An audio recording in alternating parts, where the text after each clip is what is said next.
کر کے تمہارے گناہ مانگے تمہاری پناہ، تم کہو دامن میں آ تم پہ کروڑوں درود۔ اپنے خطا واروں کو اپنے ہی دامن میں لو، کون کرے یہ بھلا تم پہ کروڑوں درود۔ دینی وائس کے معزز ناظرین کرام، السلام علیکم ورحمۃ اللہ وبرکاتہ۔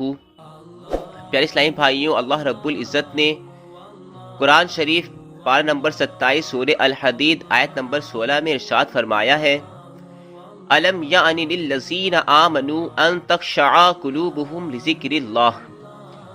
ترجمہ کنز ایمان، کیا ایمان والوں کو ابھی وہ وقت نہ آیا کہ ان کے دل جھک جائیں اللہ کی یاد کے لیے۔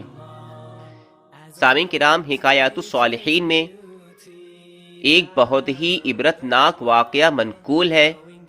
انشاءاللہ تعالی اس کو سننے کے بعد ایمان میں تازگی اور خوف الہی پیدا ہوگا۔ اپنی اصلاح کے لیے اس ویڈیو کو لازماً پوری ضرور دیکھیں۔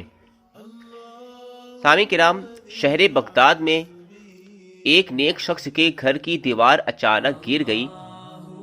اسے بڑی پریشانی لاحق ہوئی اور وہ اسے دوبارہ بنوانے کے لیے کسی مزدور کی تلاش میں گھر سے نکلا اور چوراہے پر جا پہنچا۔ وہاں اس نے مختلف مزدوروں کو دیکھا جو کام کے انتظار میں بیٹھے تھے۔ ان میں ایک نوجوان بھی تھا جو سب سے الگ تھلگ کھڑا تھا۔ اس کے ایک ہاتھ میں تھیلا اور دوسرے ہاتھ میں تیشہ تھا۔ اس شخص کا کہنا ہے کہ میں نے اس نوجوان سے پوچھا، کیا تم مزدوری کرو گے؟ نوجوان نے جواب دیا، ہاں۔ میں نے کہا، گارے کا کام کرنا ہوگا۔ نوجوان کہنے لگا، ٹھیک ہے، لیکن میری 3 شرطیں ہیں۔ اگر تمہیں منظور ہوں تو میں کام کرنے کے لیے تیار ہوں۔ پہلی شرط یہ ہے کہ تم میری مزدوری پوری ادا کرو گے۔ دوسری شرط یہ ہے کہ مجھ سے میری طاقت اور صحت کے مطابق کام لوگے، اور تیسری شرط یہ ہے کہ نماز کے وقت مجھے نماز ادا کرنے سے نہیں روکو گے۔ وہ شخص کہتے ہیں کہ میں نے یہ تینوں شرطیں قبول کر لیں اور اسے ساتھ لے کر گھر آ گیا، جہاں میں نے اسے کام بتایا اور کسی ضروری کام سے باہر چلا گیا۔ جب میں شام کے وقت واپس گھر آیا تو دیکھا کہ اس نے عام مزدوروں سے دوگنا کام کیا ہوا تھا۔ میں نے بخوشی اس کی اجرت ادا کی اور وہ چلا گیا۔ دوسرے دن میں اس نوجوان کی تلاش میں دوبارہ اس چوراہے پر گیا، لیکن وہ مجھے نظر نہیں آیا۔ میں نے دوسرے مزدوروں سے اس کے بارے میں دریافت کیا تو انہوں نے بتایا کہ وہ ہفتے میں صرف 1 دن مزدوری کرتا ہے۔ یہ سن کر میں سمجھ گیا کہ وہ عام مزدور نہیں بلکہ کوئی بڑا آدمی ہے۔ میں نے ان سے اس کا پتہ معلوم کیا اور اس جگہ پہنچا تو دیکھا کہ وہ نوجوان زمین پر لیٹا ہوا تھا اور اسے سخت بخار تھا۔ میں نے اس سے کہا، میرے بھائی، تو یہاں اجنبی ہے، تنہا ہے اور پھر بیمار بھی ہے۔ اگر پسند کرو تو میرے ساتھ میرے گھر چلو اور مجھے اپنی خدمت کا موقع دو۔ اس نے انکار کر دیا، لیکن میرے مسلسل اصرار پر مان گیا، لیکن ایک شرط رکھی کہ وہ مجھ سے کھانے کی کوئی شے نہیں لے گا۔ میں نے اس کی یہ شرط منظور کر لی اور اسے اپنے گھر لے آیا۔ سامعین کرام، وہ 3 دن میرے گھر قیام پذیر رہا، لیکن اس نے نہ تو کسی چیز کا مطالبہ کیا اور نہ ہی کوئی چیز لے کر کھائی۔ چوتھے روز اس کے بخار میں شدت آ گئی تو اس نے مجھے اپنے پاس بلایا اور کہنے لگا، میرے بھائی، لگتا ہے کہ اب میری زندگی کا آخری وقت قریب آ گیا ہے، لہٰذا جب میں مر جاؤں تو میری اس وصیت پر عمل کرنا کہ جب میری روح جسم سے نکل جائے تو میرے گلے میں رسی ڈالنا اور گھسیٹتے ہوئے باہر لے جانا اور اپنے گھر کے ارد گرد چکر لگوانا اور یہ صدا دینا کہ لوگوں، دیکھ لو، اپنے رب تعالیٰ کی نافرمانی کرنے والوں کا یہ حشر ہوتا ہے۔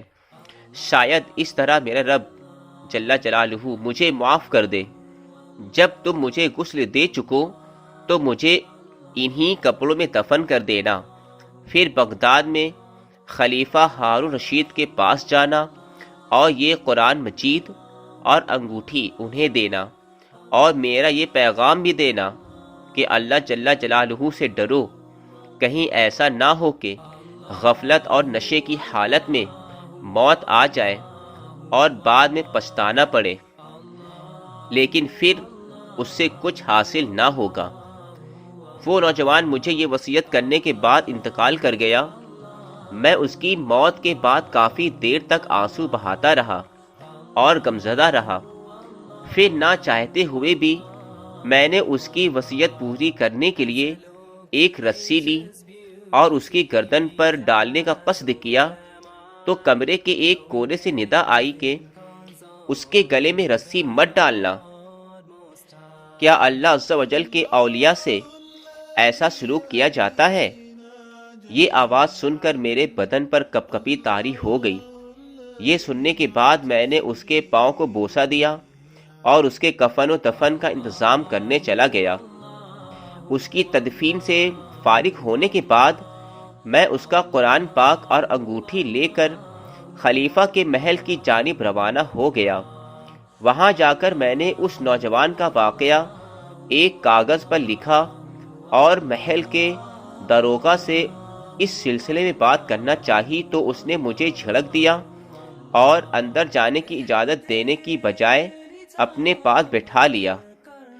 آخر کار خلیفہ نے مجھے اپنے دربار میں طلب کیا اور کہنے لگا، کیا میں اتنا ظالم ہوں کہ مجھ سے براہ راست بات کرنے کی بجائے رقعے کا سہارا لیا، یعنی کہ خط کا سہارا لیا؟ میں نے عرض کی، اللہ تعالیٰ آپ کا اقبال بلند کرے، میں کسی ظلم کی فریاد لے کر نہیں آیا بلکہ ایک پیغام لے کر حاضر ہوا ہوں۔ خلیفہ نے اس پیغام کے بارے میں دریافت کیا تو میں نے وہ قرآن مجید اور انگوٹھی نکال کر اس کے سامنے رکھ دی۔ خلیفہ نے ان چیزوں کو دیکھتے ہی کہا، یہ چیزیں تجھے کس نے دی ہیں؟ میں نے عرض کی، ایک گارا بنانے والے مزدور نے۔ خلیفہ نے ان الفاظ کو 3 بار دہرایا، گارا بنانے والا، گارا بنانے والا۔ اس طرح اس نے 3 بار بولا اور رو پڑا۔ کافی دیر رونے کے بعد مجھ سے پوچھا، وہ گارا بنانے والا اب کہاں ہے؟ میں نے جواب دیا، وہ مزدور فوت ہو چکا ہے، اس کا انتقال ہو چکا ہے۔ یہ سن کر خلیفہ بے ہوش ہو کر گر گیا اور عصر تک بے ہوش رہا۔ میں اس دوران حیران و پریشان وہیں موجود رہا۔ پھر جب خلیفہ کو کچھ افاقہ ہوا تو مجھ سے دریافت کیا، اس کی وفات کے وقت تم اس کے پاس تھے؟ میں نے ہاں میں سر ہلا دیا تو کہنے لگا، اس نے تجھے کوئی وصیت بھی کی تھی؟ میں نے اسے نوجوان کی وصیت بتائی اور وہ پیغام بھی دے دیا جو اس نے مجھے خلیفہ کو دینے کے لیے کہا تھا۔ جب خلیفہ نے یہ ساری باتیں سنی تو مزید غمگین ہو گیا اور اپنے سر سے عمامہ اتار دیا، اپنے کپڑے چاک کر ڈالے اور کہنے لگا، اے مجھے نصیحت کرنے والے، اے میرے زاہد و پارسا، اے میرے شفیق۔ اس طرح کے بہت سے القابات خلیفہ نے اس مرنے والے نوجوان کو دیے اور مسلسل آنسو بھی بہاتا رہا۔ یہ سارا معاملہ دیکھ کر میری حیرانی اور پریشانی میں مزید اضافہ ہو گیا کہ خلیفہ ایک عام سے مزدور کے لیے اس قدر غم زدہ کیوں ہے۔ جب رات ہوئی تو خلیفہ نے مجھ سے اس کی قبر پر لے جانے کی خواہش ظاہر کی تو میں نے اس کے ساتھ ہو لیا۔ خلیفہ چادر میں منہ چھپائے میرے پیچھے پیچھے چلنے لگا۔ جب ہم قبرستان میں پہنچے تو میں نے ایک قبر کی طرف اشارہ کر کے کہا، عالی جاں، یہ اس نوجوان کی قبر ہے۔ خلیفہ اس کی قبر سے لپٹ کر رونے لگا۔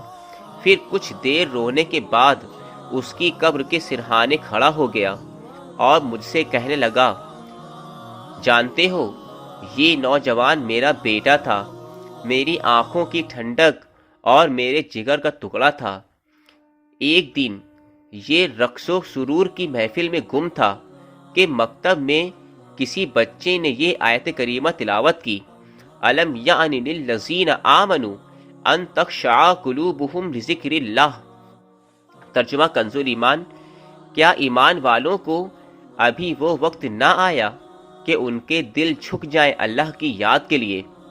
جب اس نے یہ آیت سنی تو اللہ تعالیٰ کے خوف سے تھر تھر کانپنے لگا اور اس کی آنکھوں سے آنسو کی جھڑی لگ گئی، اور یہ پکار پکار کر کہنے لگا کیوں نہیں، کیوں نہیں، اور یہ کہتے ہوئے محل کے دروازے سے باہر نکل گیا۔ اس دن سے ہمیں اس کے بارے میں کوئی خبر نہ ملی، یہاں تک کہ آج تم نے اس کی وفات کی خبر دی ہے۔ تو سامعین کرام، یہ تھے بادشاہ ہارون رشید کے بیٹے، جو قرآن کی ایک آیت کو سن کر ان کے دل میں اتنا خوف الہی اور خشیت الہی پیدا ہوا کہ وہ محل اور محل کی تمام آرائش و آرام کو چھوڑ کر جنگلوں کی طرف باہر نکل گئے اور مزدوری کر کر اپنا پیٹ پالنے لگے، اور ہمہ وقت اللہ کی عبادت کرنے لگے، توبہ کرنے لگے، اور اس کا انعام ان کو یوں ملا کہ اللہ نے ان کو اپنا دوست بنا لیا، یعنی کہ ان کو ولی بنا لیا۔ ہمیں بھی چاہیے کہ ہم اللہ رب العزت کی بارگاہ میں توبہ کریں، استغفار کریں، اور جہاں تک ہو سکے عبادت الہی کریں اور نماز روزے کی پابندی کریں۔ اللہ رب العزت کی بارگاہ میں دعا ہے کہ وہ ہم کو سننے سے زیادہ اس پر عمل کرنے کی توفیق عطا فرمائے۔ سامعین کرام، اسی طرح کی اچھی اچھی باتیں اور اچھے اچھے بیان سننے کے لیے ہمارے چینل دینی وائس کو ضرور سبسکرائب کر لیں اور بیل آئیکن کو بھی ضرور پریس کر لیں، تاکہ آنے والی دوسری نئی ویڈیو کی نوٹیفیکیشن آپ کو سب سے پہلے ضرور مل جائے، اور اس ویڈیو کو لائک اور شیئر کر کے ہماری حوصلہ افزائی ضرور فرمائیں۔ اب انشاءاللہ تعالی دوسری ویڈیو میں ملاقات ہوگی۔ السلام علیکم ورحمۃ اللہ وبرکاتہ۔